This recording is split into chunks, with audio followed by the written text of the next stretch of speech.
Good morning student. आज जो हम लोग पढ़ेंगे वो है matrix inversion method.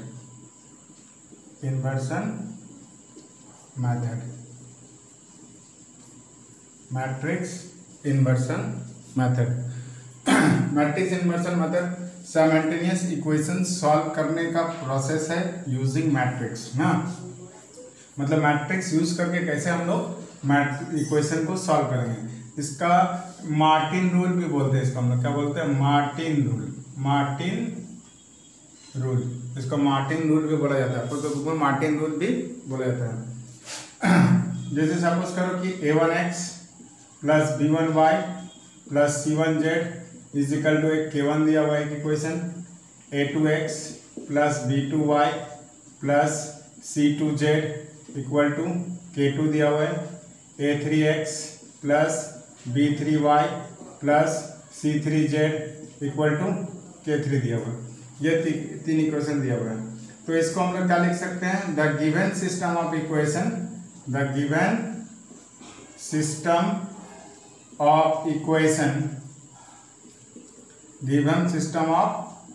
Equation in matrix form. इस इक्वेशन का जो मैट्रिक्स फॉर्म होता है, मैट्रिक्स फॉर्म वो होता है a into capital X is equal to B, ax is equal to B ना, ax is equal to B. वह जहां पर देखा जाए तो a क्या है? Coefficient matrix. a को क्या बोलते हैं? Coefficient matrix. मतलब जो x y z ये तीन वेरिएबल है, इसको तीनों वेरिएबल का जो कोएफिशिएंट है उस कोएफिशिएंट को लेकर जो मैट्रिक्स फॉर्म होगा। मतलब यहाँ पर x का कोएफिशिएंट a1 है, y का कोएफिशिएंट b1 है, z का कोएफिशिएंट c1 है। तो पहला रो में a1 b1 और c1 होगा, a1 b1 c1। Similarly second equation का जो कोएफिशिएंट है वो सेकेंड रो में होगा, मतलब a2 b2 c2।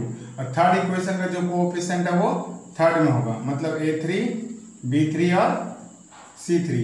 ये रिप्रेजेंट कर रहा है मैट्रिक्स A को, मतलब कोएफिशिएंट मैट्रिक्स x y और z का जो कोएफिशिएंट है वो सारा कोएफिशिएंट से जो मैट्रिक्स फॉर्म हो रहा है वो मेरा A है। कैपिटल X क्या है? कैपिटल X है मेरा वेरिएबल का कॉलम मैट्रिक्स। वेरिएबल मतलब x y z, तो यहाँ हो गया x y z। और जो B है वो कांस्टेंट टर्म का मैट्रिक्स है, वो भी कॉलम मैट्रिक्स। ये कॉलम में जो कांस्टेंट टर्म किसका है? k1 k2 k3। तो ये हो गया k1 k2 k3 ना। तो ये मैट्रिक्स इक्वेशन हो गया ax is equal to b, जहां पर a क्या हो गया? कोएफिशिएंट मैट्रिक्स ना, और x क्या हो गया? x y z, और b क्या हो गया? कांस्टेंट टर्म k1 k2 और k3। अगर हम a का साथ x को इनटू करेंगे तो वो, और b तो वो ये तीनों इक्वेशन ही आएगा ना। अब आ जाते हैं फ्रॉम इक्वेशन वन में क्या था मेरा? ax is equal to b था। इस इक्वेशन को बोथ साइड हम लोग a इनवर्स इनटू कर दे रहे हैं, तो a इनवर्स इनटू ax, इधर भी इनवर्स इनटू किए तो a inverse into b। Multiplying pre multiplying मतलब दोनों का लेफ्ट साइड में हम लोग a इनवर्स इनटू किए हैं। एक चीज यहाँ पर हमें से याद रखना, अगर हम इधर left side a inverse into किए हैं तो इधर भी left side he a inverse रखना पड़ेगा। राइट में b इंटू a इनवर्स नहीं लिख सकते हैं। क्यों नहीं लिख सकते? क्योंकि मैट्रिक्स में a इंटू बी और b इंटू a बराबर नहीं भी हो सकता, तो इसीलिए इसको बोलते हैं प्री मल्टीप्लीकेशन ना। बाद में रखते तो उसको बोलते हैं पोस्ट मल्टीप्लीकेशन, मतलब pre multiplying both side by a inverse. अब ये जब इंटू हुआ तो क्या हो जा रहा है? देखो a इनवर्स इंटू x, ये हो गया a इनवर्स b। ये एसोसिएटिव लॉ था ना, a इंटू बी सी रहने से a b इंटू सी होता है। तो ये है, ये b है, ये c है सपोज करो, तो a इंटू बी सी है, तो हम लोग a b इंटू सी लिख सकते हैं। अब इनवर्स जब हम पढ़ाए थे तो बताए थे कि a इनवर्स इंटू a हमेशा क्या हो जाता है? आइडेंटिटी मैट्रिक्स ना। तो ये I हो गया, तो ये हो गया ix is equal to a inverse b। I क्या होता है? आइडेंटिटी हम कहीं भी रख सकते हैं, कहीं से भी हटा सकते हैं। मतलब x इज इक्वल टू, मतलब I का साथ अगर x इंटू हो तो x ही आएगा, क्योंकि कोई भी मैट्रिक्स का साथ अगर आइडेंटिटी मैट्रिक्स को मल्टीप्लाई करेंगे तो वो वही मैट्रिक्स रहेगा। तो I इंटू x हो गया, ये हो गया a इनवर्स b। इसका मतलब x निकालने का रूल हो गया a inverse b, x is equal to a inverse b ना। थोड़ा देख लेना नीचे, तो the given system of equation in matrix form में क्या हो रहा है ये थोड़ा पीछे कर दे रहे हैं, समझ में आएगा। हाँ तो मैट्रिक्स फॉर्म में a1x b1y c1z k1 था, a2x b2y c2z k2, a3x b3y c3z k3 है। तो इस given system of equation in matrix form क्या होता है, ax = b, जहां पर a क्या है कोएफिशिएंट मैट्रिक्स, x क्या हो गया x y z और b हो गया ये कांस्टेंट टर्म। अब इक्वेशन 1 को देखो ax = b था, फिर मल्टीप्लाई किए हैं a इनवर्स से, तो a inverse * a * x = a inverse b हो गया। a इनवर्स * a क्या होता है i, तो i * x = a inverse b, तो i * x x ही होगा क्योंकि आइडेंटिटी तो 1 का काम करता है। किसी को मैट्रिक्स के साथ अगर आइडेंटिटी को इंटू करेंगे तो वही रहेगा। तो x = आ गया a इनवर्स b। मतलब अगर x निकालना है, x मतलब x y z अगर निकालना है तो a का इनवर्स के साथ b को क्या करना पड़ेगा, मल्टीप्लाई करना पड़ेगा ना। तो ये मैट्रिक्स इन्वर्सन मेथड का मार्टिन रूल है। 3 इक्वेशन अगर दिया हुआ है और हमको बोला x y z सॉल्व करो मैट्रिक्स मेथड से, तो हम लोग x = निकालने की रूल हो गया a इनवर्स b। अब a का इनवर्स निकालेंगे और उसके साथ b को मल्टीप्लाई करेंगे तो x y z का वैल्यू आ जाएगा। ये बहुत ही इंपॉर्टेंट टॉपिक है क्योंकि एक क्वेश्चन तो इसका रहेगा ही रहेगा, वो सीबीएसई हो चाहे वेस्ट बंगाल हो, सारा मेथड में रहेगा। मैट्रिक्स इन्वर्सन मेथड या मैट्रिक्स मेथड भी बोल सकते हैं या मार्टिन रूल बोल सकते हैं ना। और हम इसका एग्जाम्पल ले लेते हैं। अब हम इसको क्या करेंगे, अब इसका हम लोग एग्जाम्पल लेंगे, ध्यान से देखना।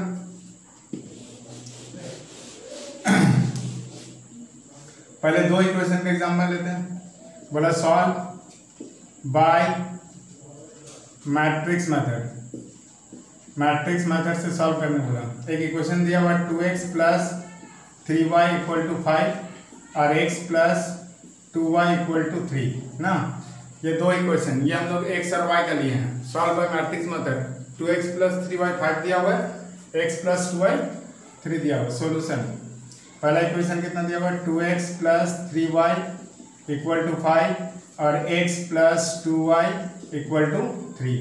सबसे तो पहले लिखेंगे हम लोग जो लिख देते हैं, the given system of equation, the given system of equation in matrix form ना। क्या है इसका matrix form, a × X = b, equation 1 where जहां पर a क्या रिप्रेजेंट कर रहा है, हम बोले थे a मेरा कोएफिशिएंट मैट्रिक्स है।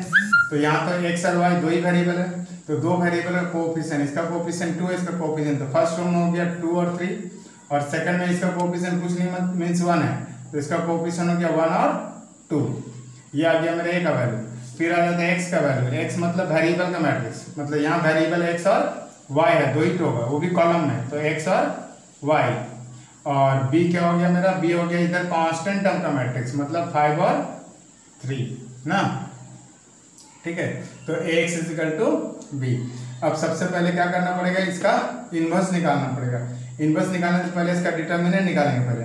नाउ डिटर्मिनेंट ऑफ a क्या होगा, देखो डिटर्मिनेंट 2 3 1 2 मल्टीप्लाई करें तो 4 - 3 कितना आ गया 1, ये 0 नहीं आया, नॉट इक्वल टू 0, इसका मतलब a इनवर्स एग्जिस्ट।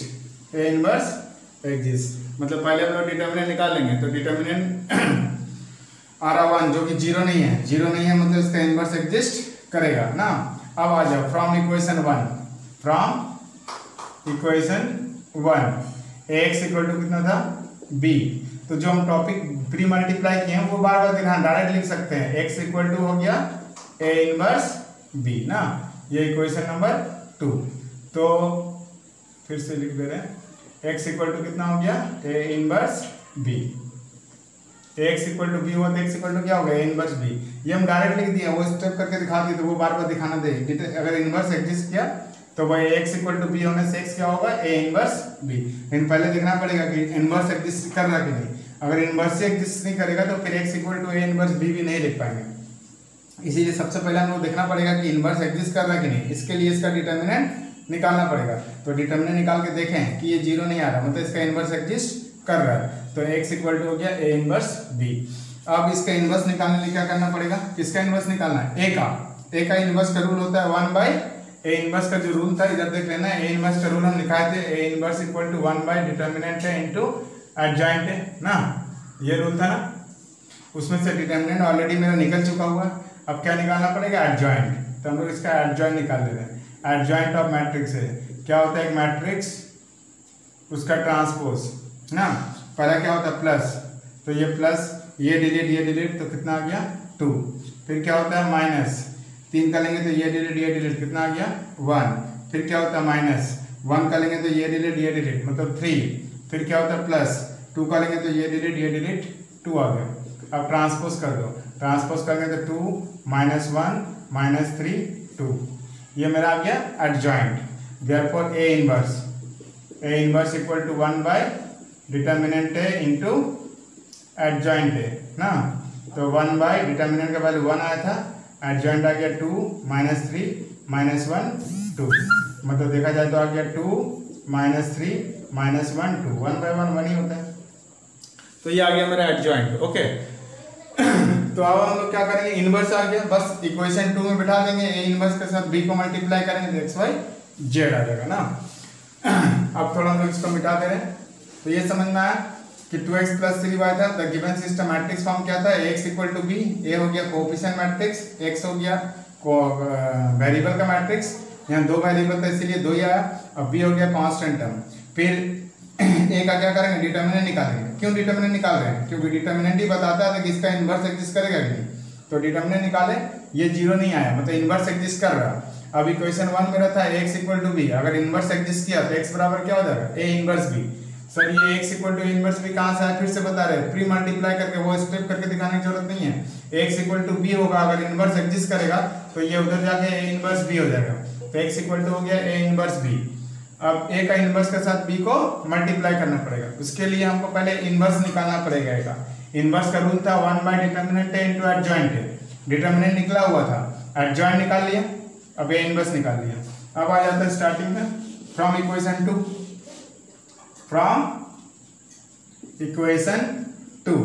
इक्वेशन 2 क्या था, x = a inverse b, value बैठा दो।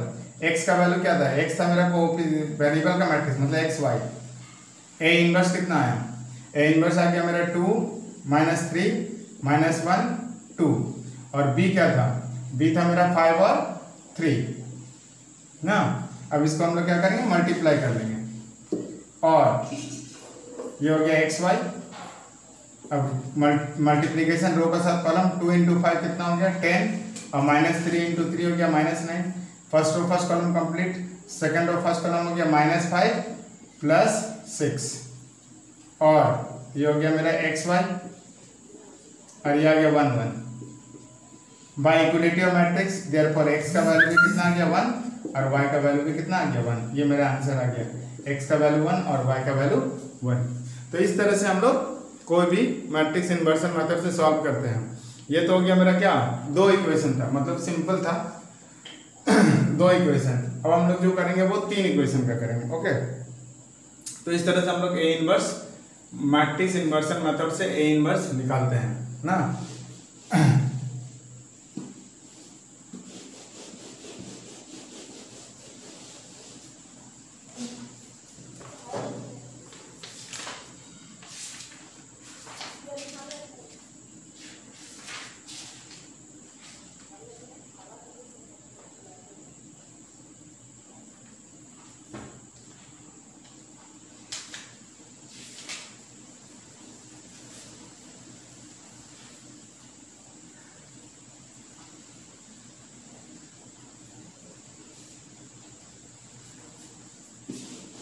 अब क्वेश्चन नंबर 2 दे देते हैं। क्वेश्चन नंबर 2 बोला यूजिंग मैट्रिसेस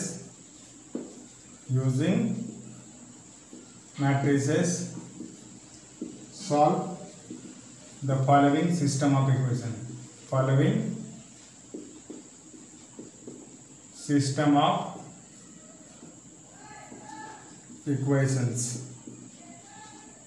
इक्वेशंस दिया हुआ देख लेना, x + 2y - 3z = -4।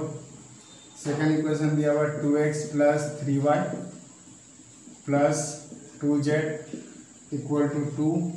Third equation दिया हुआ 3x - 3y - 4z = 11। ये सॉल्व करना पड़ा। ओके, ये हमको मैट्रिक्स मेथड से सॉल्व करने बोला हुआ है। सॉल्यूशन, पहले इक्वेशन को लिखो, x + 2y - 3z equal to -4, 2x + 3y + 2z equal to 2 और 3x - 3y - 4z is equal to 11। क्या लिखेंगे? The given same language system of equation in matrix form, in matrix form. क्या होता है matrix form? ax is equal to b, equation 1, where A मेरा क्या है? Coefficient matrix. Okay, coefficient matrix ना, यहाँ पर लिख दे रहे हैं, थोड़ा प्रॉब्लम हो रहा है इधर दिखने में। वेयर कैपिटल ए हो गया मेरा कोएफिशिएंट मैट्रिक्स। कोएफिशिएंट देखने, इसका कोएफिशिएंट कुछ नहीं मतलब 1 है, यहाँ नहीं, यहाँ देख रहे क्वेश्चन में। तो हो गया 1 2 -3, 1 2 -3, ये +1 +2, ये -3 था, फिर 2 3 2, सेकेंड हो गया 2 3 2, और थर्ड हो गया 3 -3 -4, 3 -3 -4। ये क्या हो गया? a का वैल्यू। ओके, फिर किसका वैल्यू आएगा? x का।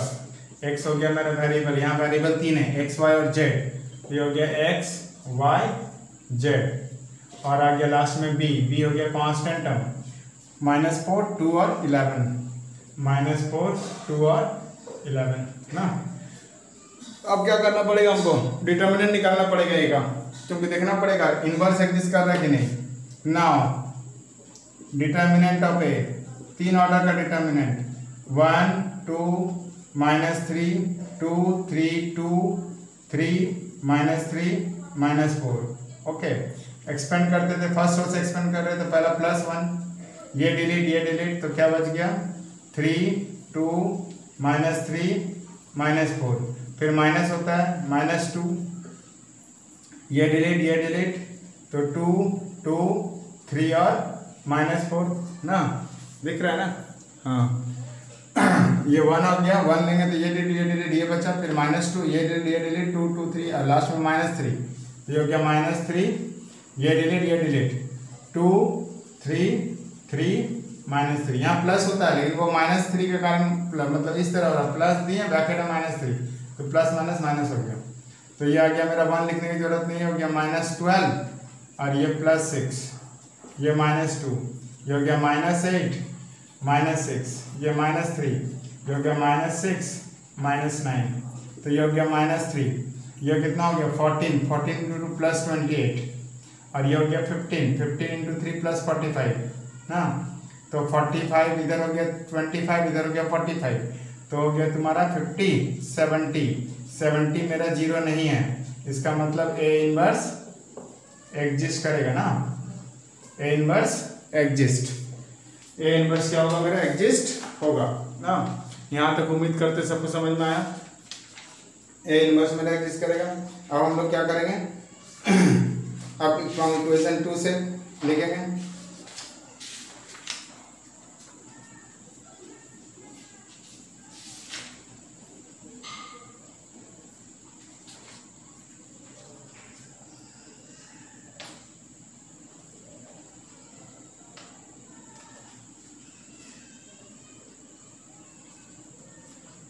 थोड़ा गलती हो गया हमको लग रहा है। हाँ, यहाँ पर ना -6 आएगा, -6, तो -6 से 28 हो गया 67 आएगा, सॉरी 67 नॉट इक्वल टू 0।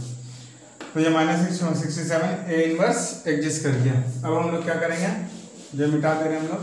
अब हम लोग फ्रॉम इक्वेशन 2 1, फ्रॉम इक्वेशन 1 क्या था मेरा? ax = b, तो x = कितना हो जाएगा? a इनवर्स b, क्योंकि इनवर्स एग्जिस्ट कर रहा है ना। ये हो गया मेरा इक्वेशन नंबर 2। अब a का इनवर्स निकालना है। इनवर्स का रूल वही होता है 1/डिटर्मिनेंट एडजॉइंट है। डिटर्मिनेंट निकल गया, हम लोग क्या निकालेंगे? Adjoint of a, third order का एडजॉइंट। कैसे निकालते हैं? कोफैक्टर्स लेके ना, पहले एक बड़ा मैट्रिक्स, फिर सबका क्या करेंगे? कोफैक्टर्स लेंगे। सब पहला का कोफैक्टर्स क्या होगा? पहला क्या होता है? प्लस, ये डिलीट मतलब आ गया 3 2 -3 -4, फिर होता माइनस, ये डिलीट 2 2 3 -4, फिर होता प्लस, ये डिलीट मतलब आ गया 2 3 3 -3, फिर क्या होता माइनस, इसका लेंगे तो ये डिलीट मतलब 2 -3 -4, फिर होता प्लस, ये 1 -3 3 -4, फिर होता माइनस 1 2 3 -3, फिर क्या होता प्लस, इसका लेंगे तो हो जाएगा 2 -3 3 2, फिर होता माइनस, इसका लेंगे तो 1 -3 और 2 2, फिर होता प्लस, इसका लेंगे तो 1 2 2 3 ना, इसका ट्रांसपोज। ये कोफैक्टर्स एडजॉइंट आ गए ना। अब एडजॉइंट को क्या करेंगे, मल्टीप्लाई करेंगे फिर से ना।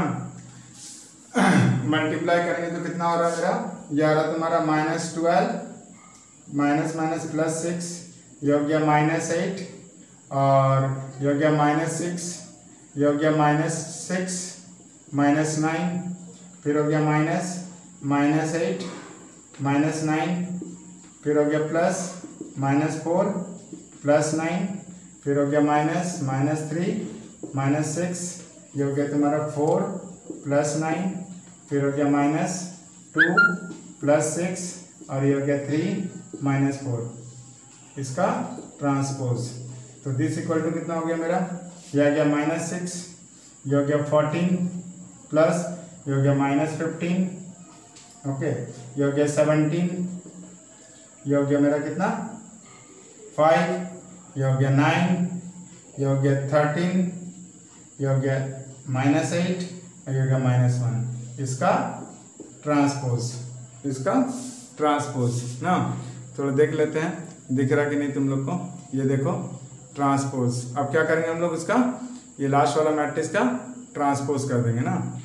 थोड़ा और पीछे कर दे, दिख जाएगा ना, ये हो गया।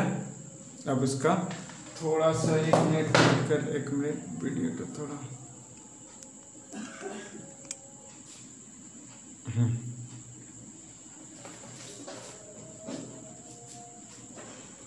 अब क्या कर रहे हैं, ये डिटर्मिनेंट 67 आया था, इसको मिटा दे रहे हैं, ट्रांसपोज कर दे रहे हैं। तो इसका ट्रांसपोज कितना आएगा, ट्रांसपोज करके तो हो जाएगा -6 14 -15 17 5 9 13 -8 -1, ये आ गया मेरा एडजॉइंट। ओके, इस तरह से हम लोग क्या किए, इसका एडजॉइंट निकाल दिए ना।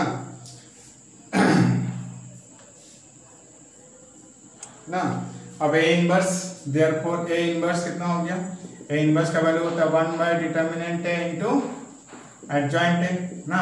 तो 1 डिटर्मिनेंट का वैल्यू 67 आ गया और एडजॉइंट आ गया मेरा -6 17 13 14 5 -8 -15 9 और -1, ये ए इनवर्स आ गया, जो कि हम लोग पहले प्रोसेस सीखे थे, ए इनवर्स निकालने की जो प्रोसेस था ना। अब लास्ट प्रोसेस क्या था, ए इनवर्स आ गया फ्रॉम इक्वेशन टू एक्स का वैल्यू क्या होता है A inverse B, A inverse के साथ बी को हम लोग मल्टीप्लाई करेंगे तो एक्स वाई जेड आ जाएगा ना, ए इनवर्स बी इधर वाला हो गया ना सबका। तो एडजॉइंट ए निकाल लिए, इनवर्स निकाल लिए। अब देख लेते हैं, ये थोड़ा बड़ा है क्योंकि 6 मार्क्स में आएगा। फ्रॉम इक्वेशन टू एक्स का वैल्यू क्या था ए इनवर्स बी और एक्स का वैल्यू मेरा था एक्स वाई जेड ना।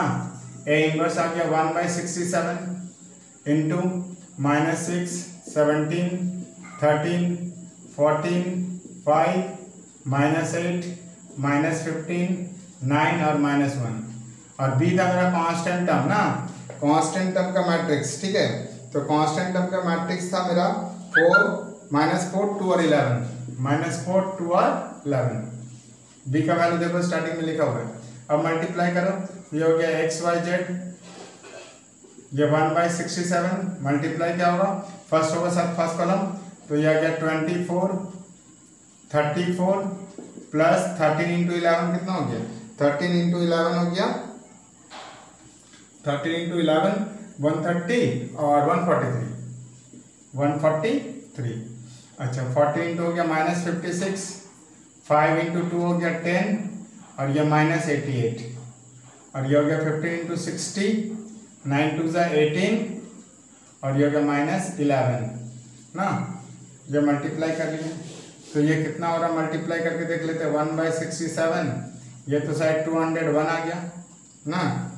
फिर आ गया -134 और लास्ट आ गया तुम्हारा 67। ये अंदर जाएगा तो ये हो गया 3, ये हो गया -2 और ये हो गया 1 ना। तो x का वैल्यू कितना हो गया? देयरफॉर x का वैल्यू कितना बोल सकते हैं? 3, y का वैल्यू -2 और z का वैल्यू 1। ये मेरा मैट्रिक्स इन्वर्सन मेथड से सॉल्व हो गया। तो ये बहुत थोड़ा लॉन्ग है लेकिन बहुत ही आसान है और 6 मार्क्स में एक क्वेश्चन तो आएगा ही, कंफर्म रहता है, हर साल ही आता है ना। मैट्रिक्स इन्वर्सन मेथड से हम लोग सॉल्व करते हैं। तो ये हो गया मेरा matrix inversion method Martin rule, जो कि बहुत इंपॉर्टेंट है और ये पढ़ना है। उम्मीद करते सबको समझ में नहीं आया। जिसको समझ में नहीं आएगा वो मैसेज करेगा। ये टॉपिक को कोई भी बात नहीं दे सकता है क्योंकि ये टॉपिक पढ़ना ही है। मैट्रिक्स इन्वर्सन मेथड एक क्वेश्चन आएगा ही। मैट्रिक्स मेथड बहुत आसान सा टॉपिक है ना, जिसको हम लोग सॉल्व करते हैं। नेक्स्ट वीडियो में और भी हम लोग प्रॉब्लम सॉल्व करेंगे। ठीक है, थैंक यू।